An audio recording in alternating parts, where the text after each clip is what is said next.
And then Allah talks about the big one, and that's the one I really want to end this conversation with, even though there's more to go.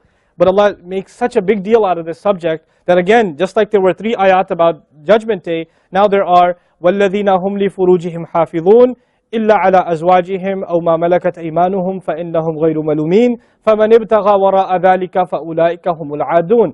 3 ayat about the same subject again. The only other subject that got 3 ayat was what? In this list. What's the only other subject that got 3 ayat? Judgment Day.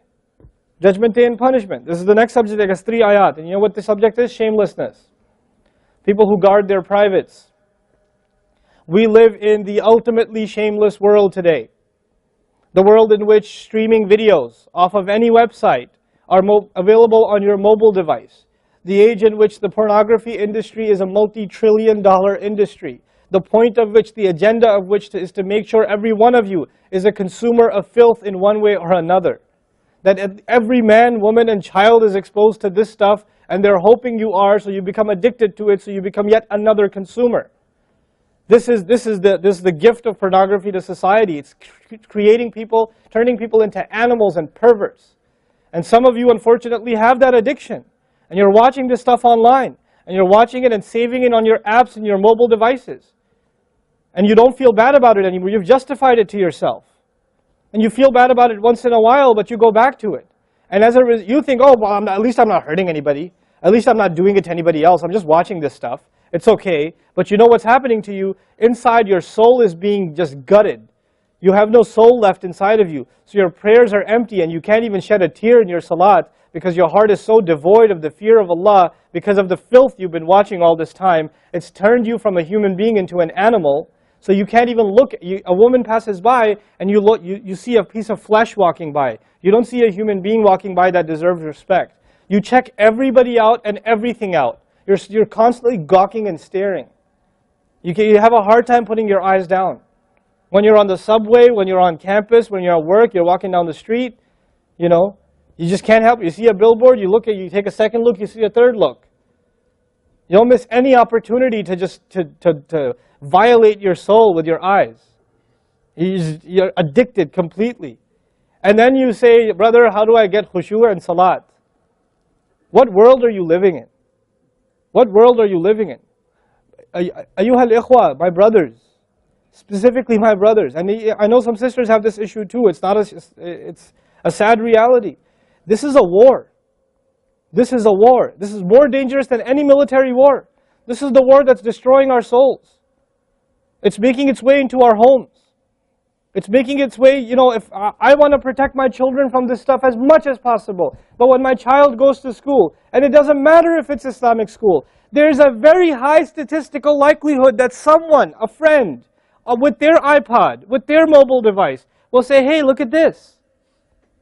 It's a very realistic, you know, a thing nowadays. It's not far-fetched. And so I have to prepare my children for the filthy world that they're going to be brought up in. And there's no escape from this stuff anymore. There isn't. It's everywhere. It is everywhere. You have Islamic lectures followed up by, you know, those YouTube puts those follow-up clips, and something will be filthy. Something will have to be filthy. And I don't think that's by accident. I'm not much of a conspiracy theorist, but I don't think that stuff is an accident. And what happens to you guys is you watch a video, you see something filthy, you click it, you click something else, and you end up watching disgusting things. That's what happens to you. وَالَّذِينَ هُمْ لِفُرُوجِهِمْ حَافِظُونَ. Especially when it comes to their privates, they guard them. They guard their shame. Brother, what's the solution? Should I get married? Like the guy who asked the other day, how can I get married right now? You know? No, guys, the solution is not marriage. Because if you're a pervert, then you're going to be a pervert after marriage too. If you have no shame now, you will have no shame after marriage. Honestly. You think marriage is going to end your problems? No. Your problem isn't marriage. Your problem is spiritual in nature. Your problem is psychological in nature. You need help. You need to stop this. You need to stop hurting yourself like this. You will have nothing, there'll be nothing left inside you. I just had an email from a teenager who's addicted to pornography, an anonymous email, 14, 15-year-old teenager. Says, I want to kill myself. I can't stop. I've been watching it since I was 11.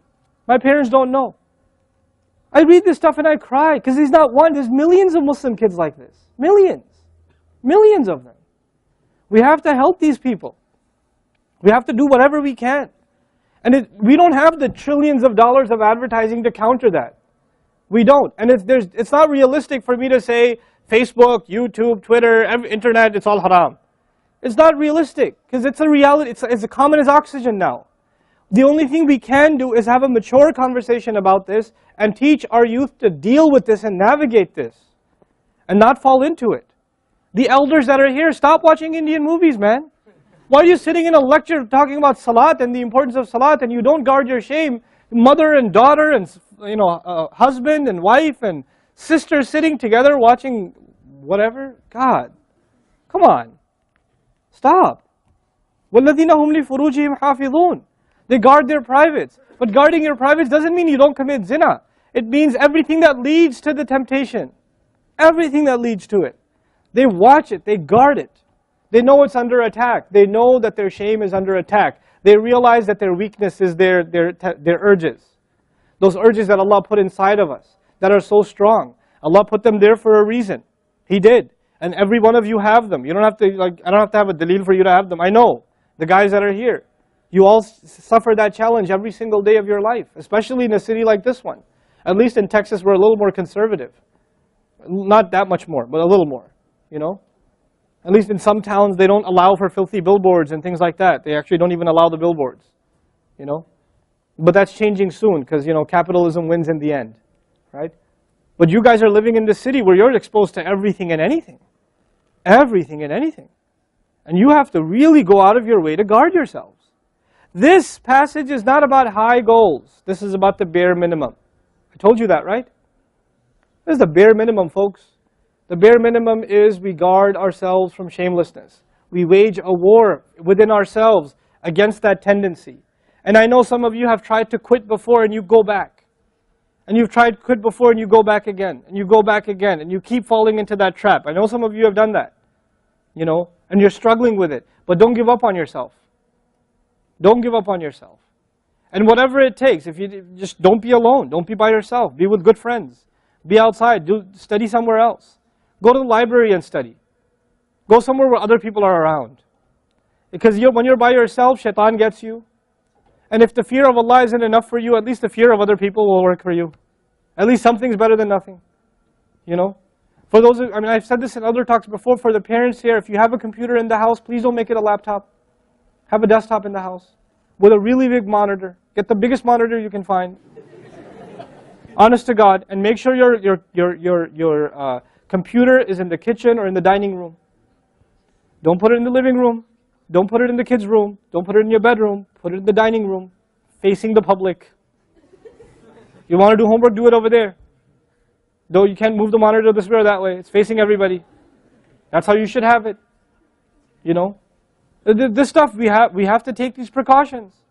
Don't give your 11-year-old a smartphone. What were you thinking? That's not very smart.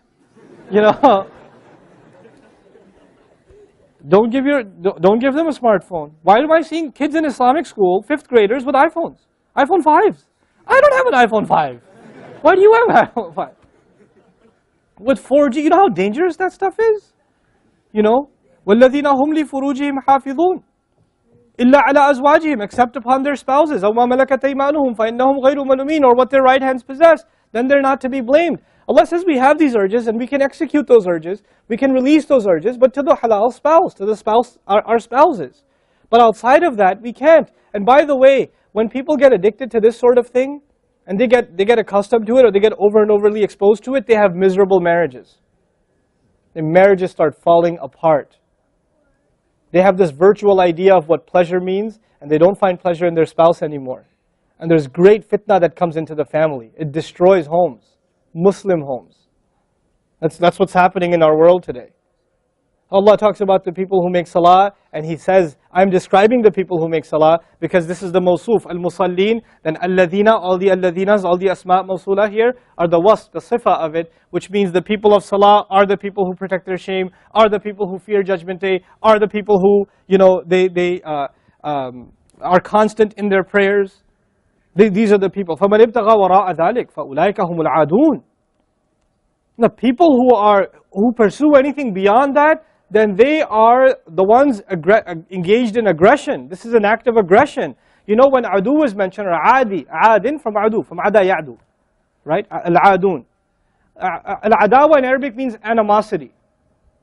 Allah says, whoever pursues their urges to be fulfilled outside of the halal, outside of the marriage, whoever pursues that, then they are engaged in an act of aggression. The question is, aggression against who? Because when you say enemy, then you have to say enemy of who? If they've become an enemy, who have you become an enemy to? Allah didn't mention a maf'ul bihi, no jar majroor, nothing related to it. You know what that means? They are an enemy to themselves, their family. They become an enemy even to Allah's teaching. You know, these are the kinds of people. The most important asset you and I have is our hearts. And this shamelessness destroys the hearts. It destroys it. The most precious thing you and I have to preserve is our iman. And these filthy images is destroying your iman. They're tearing your iman apart. Don't let it happen to you. Do not let it happen to you. And I can only talk about this. I can't stop you from doing anything. And nobody else can. You will have to police yourself. You will have to control yourself. You'll have to make the decision, is my iman important enough? Is my salat important enough? You know? Or should I just carry on and pretend? You know what I told you about jazur, right? When you come across evil, you just don't want to deal with it. You just ignore it. There's a lot of people like that. They hear this stuff and they don't deal with it. They just ignore it. And you're jazur. Then you're not from the musallin. Illa al-musallin. If you don't be from the people of jazur, from the jazureen. Don't be from them. The people who just leave it. They don't even deal with their problem. They run from it. And they cave in every time. And they're reactionary. And that's the beautiful thing about the beginning of this passage. Halua, reactionary. Usually we react to temptation. You react to an image and it leads you to a site, which leads you to something else, which leads you to something else. You're constantly reacting to things. You're supposed to learn to have the right reaction, and the right reaction comes when we become people of salah.